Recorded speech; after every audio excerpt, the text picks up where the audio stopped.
Hello, and welcome to another Tristan Has Thoughts Destiny 2 discussion. Today I want to tackle a common point I see in the community, that Destiny 2 was at its peak during the Forsaken era of content. Now, before you pull out your pitchforks and try to crucify me, I do not plan to argue that Forsaken plus its annual pass content was bad, but rather that it may have not been as perfect as we remember. Forsaken and its annual pass shaped Destiny irreversibly, and that I could never deny.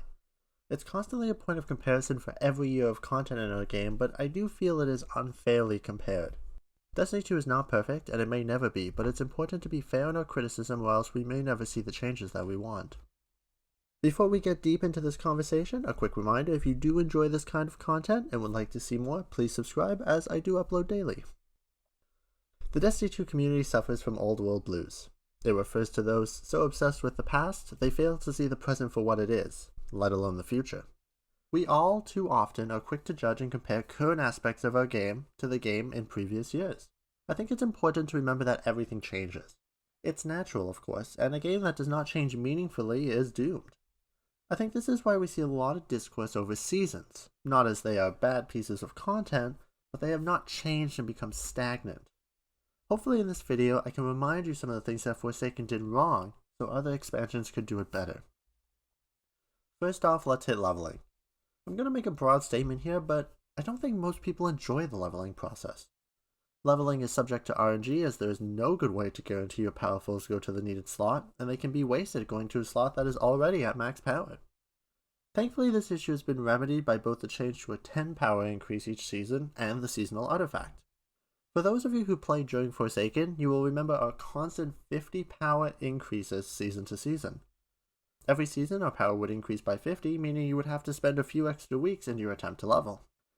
You may recall that the best way to try and level for Last Wish was to farm prime engrams and exploit their drop rates, and even at that, a majority of people who went to raid were not even close to the light level they needed.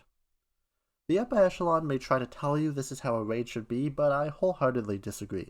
I think the addition of raids being easily accessible, but day one being restricted with contest mode, is the best system we have seen.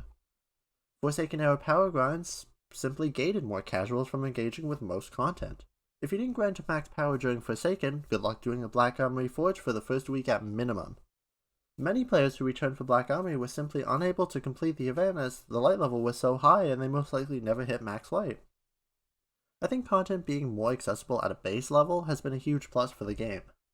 Forsaken era content often locked a lot of content behind a constant light level grind, and it was one of the worst aspects of the year.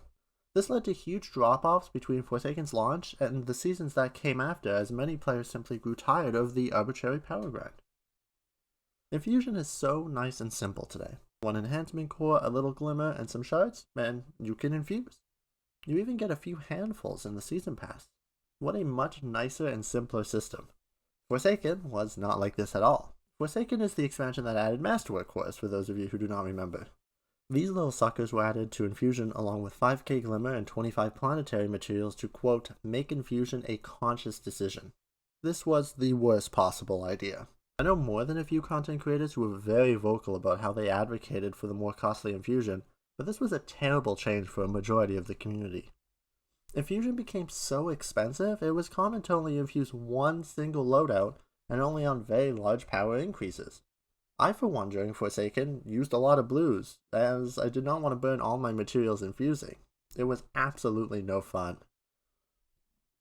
Being able to experiment and use new weapons and builds is the core of Destiny, and costly infusion ruined this.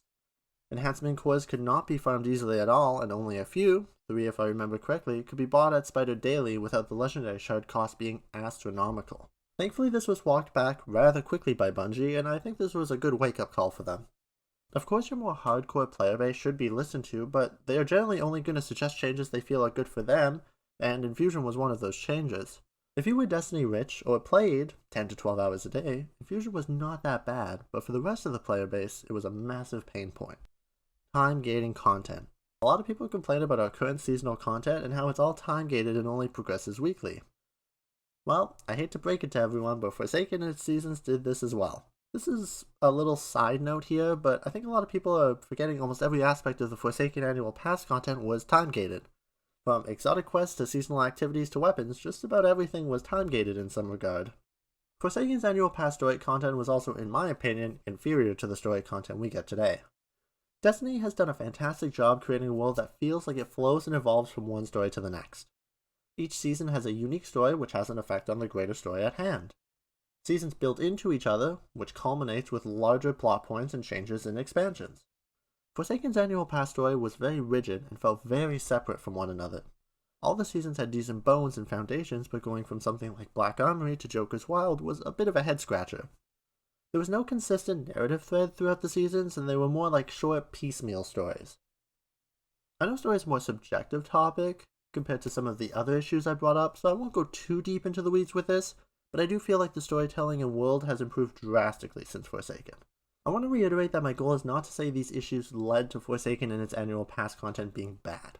That year of Destiny, just as much as it got some things wrong, got a lot of things right.